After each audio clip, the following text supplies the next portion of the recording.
Bon, je retourne cette vidéo une seconde fois puisque mon micro s'est désinstallé grâce aux mises à jour Windows. Bonjour YouTube et bonjour chers internautes, bienvenue au Manga Café. Je retourne un nouvel épisode de ce Manga Café News une deuxième fois. J'ai chaud, j'ai la flemme, mais c'est pas grave, je le fais parce qu'il y a plein d'annonces cool et il faut que je vous en parle, reparle. Enfin bref, croustifondance, tout ça, sommaire. Et aujourd'hui ça va être simple, on va parler de Vega Dupuis et des 15 nouveautés manga qui vont arriver chez eux en 2024. Mais pas seulement puisque Pika se lance dans les webtoons aussi en 2024 et on va aussi en parler. Bref, Manga Café News, c'est maintenant.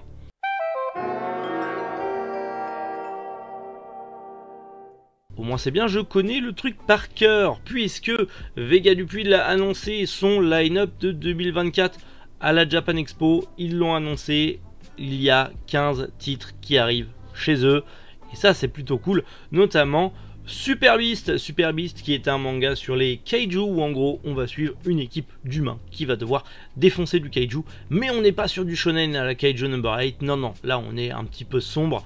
On est sur du seinen avec des monstres qui veulent bouffer des humains. On est plus proche d'un Pacific Rim mais sans les robots géants que d'un kaiju number 8. Mais il y a du kaiju, donc c'est trop cool. Pareil, celui-là a l'air complètement con, Magical Quadra, où en gros on va y suivre une bande de Magical Girls, mais surtout des mages, en tout cas des hommes d'âge mûr, des Quadras, et c'est aussi des Magical Girls, en tout cas des Magical Quadra. C'est un parodique de Magical Girl, j'ai hâte de voir ça. C'est un peu la mode aussi en ce moment les Magical Girls, il y a un revival des Magical Girls je trouve. Pareil, je me suis réincarné en distributeur automatique. Vous avez sûrement vu l'animé passer sur Crunchy il y a pas longtemps. Eh bien, dites-vous qu'il arrive en manga chez Vega Dupuis aussi en 2024. Si vous ne savez pas ce que c'est, un jeune homme qui se mange un camion et se réincarne dans un monde fantastique, mais il se réincarne en distributeur automatique. C'est aussi con que ça, mais en tout cas, ça a le mérite d'arriver. Autre chose qui arrive, et ça je suis très content que ça arrive, Gifted, si vous ne connaissez pas, c'est... Ah, ça flirte avec le Boys Love aussi, on va pas se mentir. Mais surtout, on va y suivre des enquêteurs. Et ça, j'aime bien les trucs un petit peu à la Sherlock Holmes, Moriarty et tout ça. Là, clairement, on est, oui, sur un shoujo Boys Love, enquête et tout ça. Mais l'anime était cool. Et si c'est bien la même chose, j'ai hâte que ça arrive. Un autre shoujo qui arrive, 36 000 Seconds in Day, où en gros on va y suivre une bande de potes qui du coup, au lieu de se concentrer sur leurs histoires d'amour, préfèrent se concentrer sur leur club et leur scolarité jusqu'au jour où mystère et boule de gomme.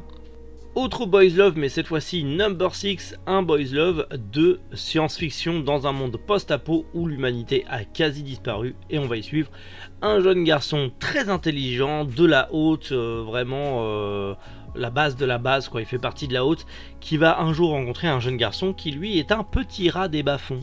Et oui, c'est un peu comme Gun, Yazalem et les bas-fonds, bah là c'est pareil, c'est un peu dans le même délire. Il y a Babylone et, enfin en tout cas, c'est pas Babylone, c'est Chronos du coup, et les bas-fonds. Mais hâte de voir ça, je suis assez curieux. Autre truc surnaturel, cette fois-ci un shoujo surnaturel qui est prévu pour avril 2024, celui qui tisse les fleurs, où en gros on va y suivre une jeune prêtresse qui est censée ramasser toutes les graines de l'arbre monde pour pouvoir sauver l'arbre monde et le monde des esprits des yokai. J'adore ce genre de truc, j'adorais le pack des yokai qui est un shoujo en mode un petit peu surnaturel, donc j'ai hâte de lire ça. Mais pareil, avril 2024, on a le temps.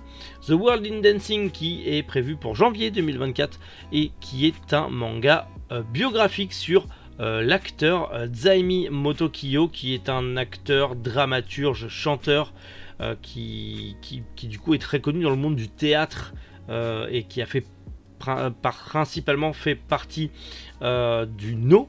Je ne connais absolument pas, mais ça peut être intéressant.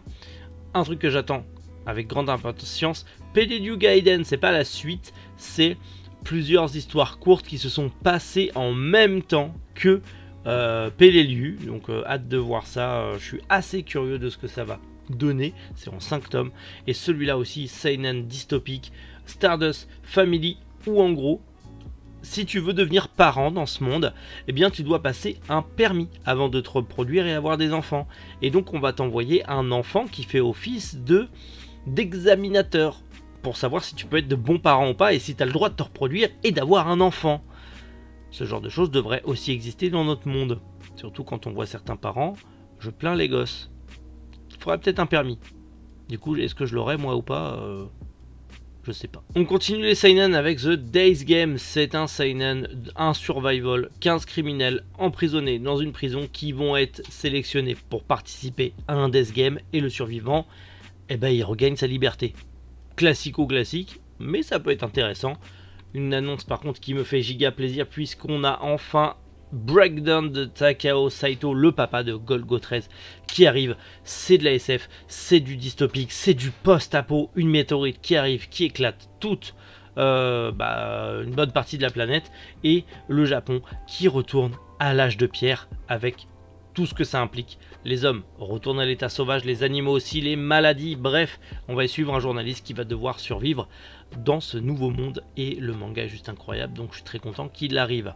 Nouvelle collection chez Vega Dupuis, la collection Alpha, qui regroupera un manga dont on a déjà parlé dans un précédent Manga Café News, Onano Koga Ilu Bacho Wa, où en gros on va y suivre 5 jeunes filles de 5 nationalités différentes, donc japonaises, marocaines, arabes, afghanes et indiennes, et en gros on va suivre leur quotidien dans ces différentes parties du globe, et je vous avais dit que ça avait l'air intéressant, donc je suis très content que ça arrive en France.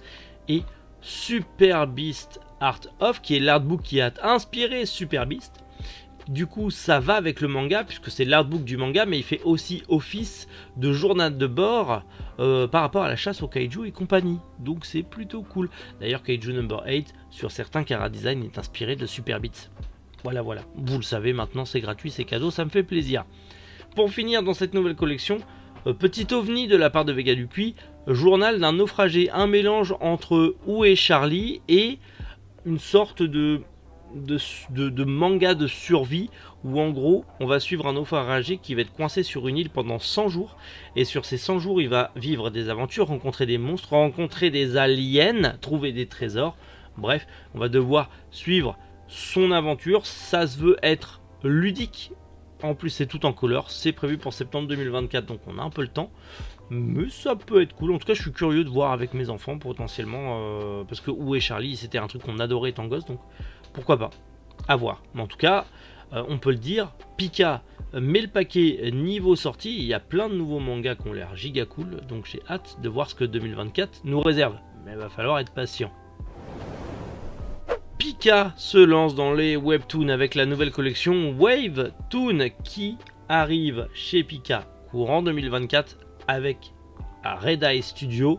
Ils se sont associés avec Red Eye Studio, qui est notamment le studio derrière Solo Leveling, en tout cas la suite de Solo Leveling, puisque c'est les assistants du dessinateur de Solo Leveling qui prennent la suite, qui font partie de Red Eye Studio et qui sont aussi sur un autre webtoon très à succès, Omniscience Reader Viewpoint, qui sera le premier de Pika Wave Toon. Ça sera le premier webtoon, en tout cas le premier webtoon de Pika.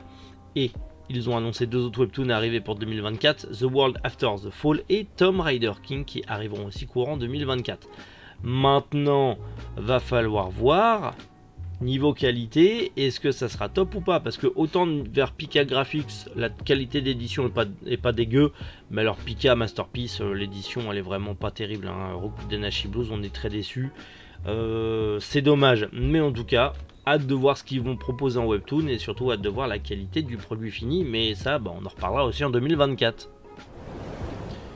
Voilà, c'est la fin de ce Manga Café News. Cette fois-ci, le son est bon, tout est bon, normalement ça devrait aller. Je vais voir au montage s'il n'y a pas encore eu des bugs. J'espère pas, parce que j'ai pas la foi de refaire ça une 3e fois. Dans tous les cas, si cette vidéo sort, dites-moi vous en commentaire quels sont les mangas que vous attendez le plus pour 2024 avec toutes ces annonces qui viennent de tomber. Et personnellement, je vais essayer vraiment pour 2024 de faire plus de bilan lecture pour pouvoir vous donner plus mon avis sur mes lectures, parce que c'est un petit peu pour ça que j'ai aussi créé la chaîne YouTube. Et je sais que malgré tout ça vous plaît, donc on va essayer d'en reparler d'ici là. Et surtout d'ici là, prenez soin de vous et surtout passez une excellente journée, c'est le plus important. C'était Méric. Boujou les internautes.